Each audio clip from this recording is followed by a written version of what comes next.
pretty much how I feel about Maui and all my time that I've spent in Hawaii. So it is, I am partly jealous, and it's making me think I need to go back to the islands, because this woman has had such a beautiful experience there, and what she's doing is incredible. In our author's corner, we have Dr. Jeanne-Rachel Salomon with us, and she's written a book, Soul Matters, and we'll go a little bit deeper into that, but it does matter, and we had a great off-air conversation. So without further ado, let's introduce the doc. Thank you so much for joining us. Oh, you're most welcome. Let me state the complete title of my book. Okay. It is Soul Matters, Modern Science Confirming Ancient Wisdom. And the subtitle is Healing at the Interface of Spirit and Matter. Healing at the interface of spirit and matter. And we talked about that, and that's significant for everybody listening when they look the book up, of course, because you'll want to get it on Amazon. And talk about what that means. So give us kind of the highlights of what your book is about, Doctor. How would you say it? I know that's a lot, but I know you wanted to meld the scientific process of it, because we talked about that, how it's what people don't know, and they don't and they have to kind of expand their brain around it. And you actually got the proof, which that's why that's important, that title. So tell us about that, what you found out. Well, let's start with the field of consciousness, which means that everything that exists is connected to consciousness, is consciousness, and is self-aware. Everything that exists, every mountain, the ocean, every plant, every tree, every animal. And what shamans already understood is that we are not just body, but we are a soul as well. And we call it also spirit. And we are not just a body that is fitted with spirit, we are engendered by spirit. Everything that exists is engendered by spirit, this unfathomable source which we cannot name. And Christianity invented the word God, or even the Hebrews invented the word God, which is spelled G''D, which is a placeholder for that which we cannot fathom. Nevertheless, all that is situated inside the field of consciousness. And scientists, quantum physicists, encountered this. And they were so puzzled by it that even Niels Bohr, the Danish physicist, talked about that consciousness is not just a byproduct of life, but it is the underlying cause. And he said, quote, "If you are not puzzled by it, you couldn't possibly have understood it." And that's exactly what I learned about shamanic healing. And so then you're taking shamanic healing, for everybody listening, and you're coupling that with the scientific research, which is so incredible. And part of this started to unravel for you in a very good way because of a client. Give us a little bit of that story about the blood and the client. It's unraveled to me over years, because I do this for more than 20 years. And I was always puzzled by reliability. And I understood there is a method, there is some underlying grit that gives me the constant information from the field of consciousness, which we call now non-ordinary reality, leading into ordinary reality. And I wanted to understand what makes the shamanic healing methodology so reliable.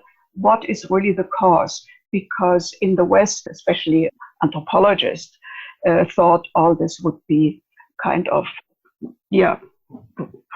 woo-woo. Yeah. Right. Yeah, that's a good word. Yeah. Yeah. And I realized that one can trust it. And I understood that shamans, like everybody else, use their cognitive capabilities, their logic, in as much as we do. And in addition, they use their intuition And that which allows us to function in the world outside of logic, trust, intuition, intention, decree, that which we utilize in order to bring something about, to bring something into existence. And I found out that is exactly what this source, this God, this unfathomable creative force used. There is first intention, and then we can call it what I guess David Bohm was it, the physicist. He talked, it goes from possibility, which is the thought, into probability, and then collapses into actuality. So everything that we do, when we follow this in order to bring something about, we go through these stages, even if we do not think about it. And so when in describing all this, and it's very easy, you can get the book on Amazon, Soul Matters, Modern Science Confirming Ancient Wisdom, Healing at the Interface of Spirit and Matter. And, you know, you and I talked off the air, and we talked about being a shaman and that whole experience, and clients and what you found. And as you mentioned, it's this 20-year experience. Did you ever think that you would write a book like this? No, of course not. I didn't start out. You start out with curiosity and with an intention to find out what's going on. So it was an intellectual and curiosity for me, and I followed it. And through my studies and through my practice, I had a chance to devise then a research protocol, which allowed me to find what I did find. Because you mentioned the client I told you about, what I was told about her condition by the spirit world out there when I went into the theta mode, brain mode, away from our daily beta brain mode. I realized so often, beside this one case with my client, that I'm getting information from this field, from the spirits, that I could not have known in ordinary reality. And it is reliable, because when I then present my client with the information I got, they always confirm it, either as symbolic knowledge or as literary information.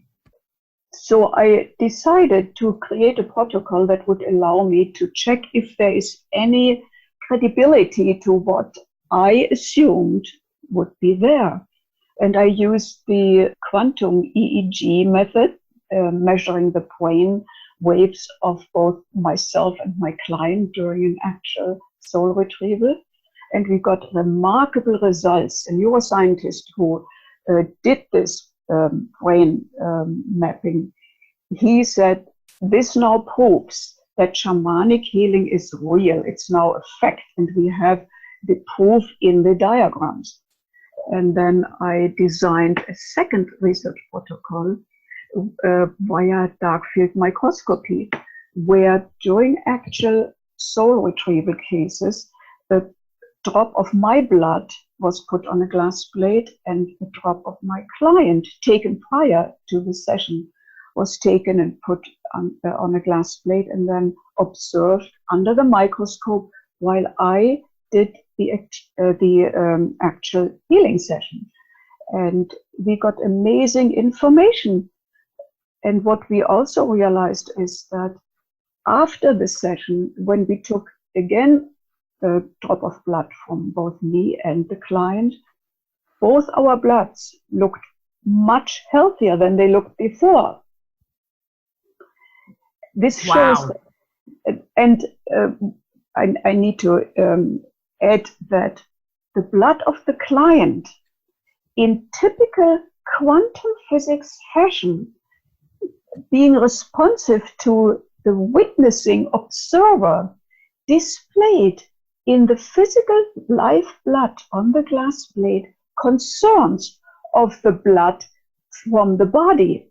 And it showed me that the blood is conscious and self-aware, and by being the liquid organ that goes through the body, every nook and corner, 24/7, and knows exactly what is happening and what has happened in this particular body, displays so-called symplasms and worry cells. They are seemingly physical forms that could not exist in actuality in the blood, because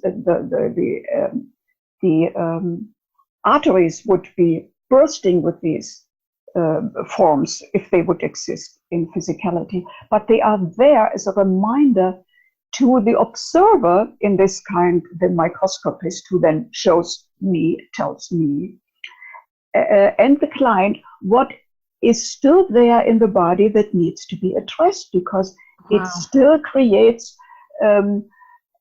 turbulence in the energy field and prevents the energy of the body, be it soul energy or be it physical body energy, the chi. Wow, absolutely amazing. And there is proof positive in that. We're out of time. Soul Matters, modern science confirming ancient wisdom, healing at the interface of spirit and matter. And boy, it does matter.